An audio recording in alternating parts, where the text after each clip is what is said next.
Hello everyone, welcome to this episode of Logan Shop's Reviews. We are going to be covering my creation of a death deck for the Warhammer Age of Sigmar Champions trading card game for Gothy. She really likes vampires. When we were busting open all the decks and looking through all the packs that we received, cracking them open, she was really interested in the vampires, so she wanted me to check out a vampire deck. Of course, vampires belong to the Death Alliance. So I looked at all the stuff that we had, put it all together, and this is my build for a vampire-themed death deck, which I call the Court of the Damned.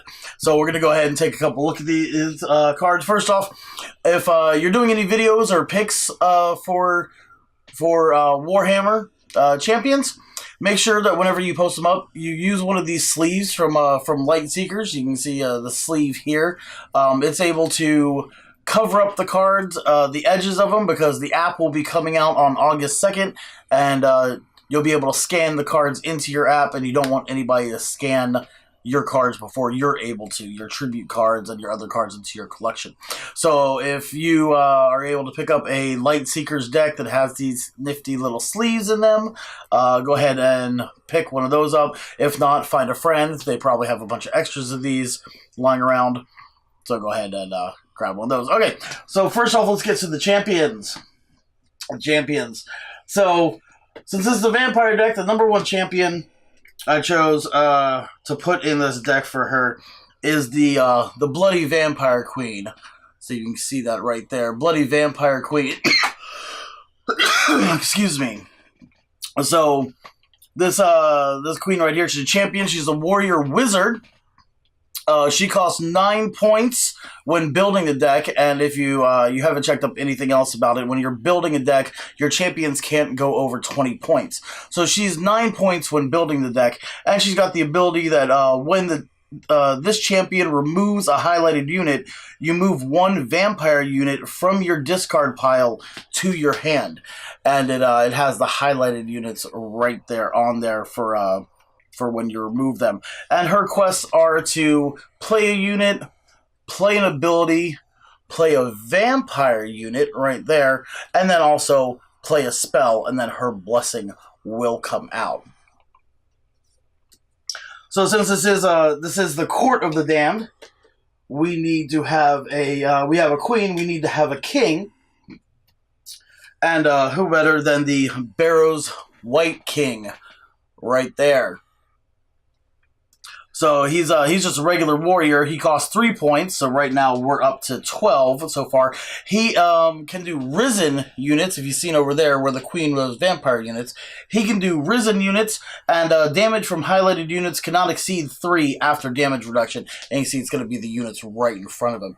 And you can see his quests along the edge. I'm going to try not to take too long on this, just to show you this. The risen pair really well with the vampires, especially with the stacking, and these guys all go together pretty well. So we've got the queen and the king.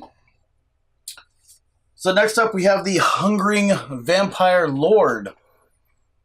Right there. He takes care of the business for the king and the queen right there. He has vampire units that are able to play. He's got a heroic act that he can discard one card from the hand to gain 2 health. What you'll notice in this deck is able to discard and then gain health, and then be able to bring vampire units and risen units back from the dead. So it's able to go that we've got a gameplay video that we'll also be releasing where me and Gothy go head to head. So you'll probably see a lot of that in there. He's also a warrior wizard, so he will be able not only to deploy units but also to cast spells. And he costs 6. So now I think our total is up to 18. And of course, under the Lord, doing the Lord's and the King and Queen's business, is the Hell Knight. And he is worth 2 points, so he rounds out our 20-point deck right there. The Hell Lord is just a warrior, but he's got a heroic act. You can rotate a highlighted risen unit 1 step forward. And that really helps because some of these risen units, the first steps are just 1 damage, and then they got a lot of other damage later on. And they're also stacking, so you'll be able to rotate different stacks. So those are our 4 champions for the Death deck, for the Court of the Damned. So we've got some appropriate blessings that actually flesh out the deck a little bit. Let me get it in this sleeve right here. Carry on Feast. It's a passive blessing right there. It's got the Heroic Act where you can do the rotating damage to your opponent, and then you gain that much health, and you'll rotate this one step forward. Of course, that's when it comes out. You'll be able to do that. We have, going with the theme of vampires and the undead, Necromantic Bloodline. It's another passive blessing. And it's got the ability to, when a highlighted champion deploys a spell, you get to draw the rotated amount of cards and rotate this one step forward. And that counts for all of them. So when this is out, all of your champions, whenever they deploy a spell, you'll be able to you'll draw that many cards. Of course, filling your hand is always, always good. Going still with the theme of the undead, Orb of Immortality. Sorry, Orb of Immortality. And it has it's another passive blessing. Ignore any damage from a highlighted enemy enemy or ally that would defeat you. Instead, gain 4 health and expire this blessing. So it's a good last-ditch effort. If this is out and your opponent is about to defeat you, it will stop that. You'll gain some more life, and then this will flip over and no longer be active. But it's a good last-ditch end-of-the-road effort to prolong your life a little bit, as the undead always do. And what kind of Court of the Damned would be complete without the Armies of the Dead? Armies of the Dead. Ooh. Where this is a blessing. It's an instant though, so whenever it comes out, it'll automatically take effect and then flip face down. You'll move 3 Risen or Spirit units from the discard pile to your hand. You gain 1 additional action this turn. So of course you'll be bringing back Risen with this deck, and being able to get an extra turn to put some of those into play right away and do some damage to your opponent. So those cover our 4 blessings. And the way I designed this deck, the split, because of the rest of the 30 cards, the split is for units is 14 cards, spells are 8, and abilities 8. And the 14 units are split in 7 and 7 between vampires and the Risen, because we have a split between vampires and Risen as champions, so to give them all equal opportunities. So running 2 copies of the Frenzied Vargeist. It's a vampire unit right there, and it has X damage and then 1, and it does the rotating damage to your opponent. You also get to remove a highlighted unit. If a unit was removed, you gain 1 additional action this turn. That pairs really well with the Bloody Vampire Queen, because whenever she removes a highlighted unit, you get to move 1 vampire unit from your discard pile to your hand. So whenever you remove the unit, you pull vampires back. You sacrifice them to the one guy to gain life or gain 2 life. You discard this, that, through a Heroic Act, and you wash, rinse, and repeat and do stuff. So this is that works really well. So 2 copies of the Frenzied Vargeist. We're running 2 copies of the Feasting Vargeist. Again, it's a unit. It's got 1, 1, and then 2 in its bottom corner right there, and a vampire unit. The corners 1 and 2, you get to gain that health. Corner 3, you draw cards. So this is really good for getting those extra cards into your hand and gaining some health. So 2 copies of the Feasting Vargeist. We're also running 3 copies, and this rounds out our vampire units for the deck. 3 copies of the Murderous Vargeist. These are some of the best vampires that, well, at least that we had in our card collection that we got. So this is a 2/2 and then a 1 on the last one. And of course, it just does rotating damage to your opponent when it comes out. Then when it rotates. So that rounds out our vampires. Next up, we have our Risen. We are running the 3 copies of the Skeleton Warriors, which, even though the corners are 1, 0, and 0, and 0 on the last one also, these are stacking units. And like it says, you do the rotating damage to your opponent, increase this by 1 per support. So every unit you have underneath there will count as support, and of course you can stack up to 3 cards on top. You have 3 cards per stack, so for each one underneath of it, that could be 2 extra damage if this card is on top of the Risen stack. So 3 copies of those. We're also running 2 copies of the Charging Black Knight. The first circle is an X, and the second one is a 2. It's a Risen unit, and you get to remove a highlighted unit and do rotating damage to your opponent, which again pairs with the Vampire Queen. Whenever you remove a unit, you get to do stuff, and it's awesome. So 2 copies of the Charging Black Knight. Only 1 of the Skeletal Icon Bearer, and their circles or their rotating symbols are clunky, the top 2 ones, because they're not like the regular smooth ones that rotate at the beginning of the turn. These only rotate when something triggers them. Like it says, when a highlighted Risen unit is removed or exhausted, move it to your hand and rotate this 1 step forward. This only affects the top unit in a stack, so that actually saves some of those units underneath, because usually whenever a rotating unit on top of a stack reaches its last corner, or it gets removed, or it exhausts and has to go to discard, all the cards underneath it go to the graveyard or the discards.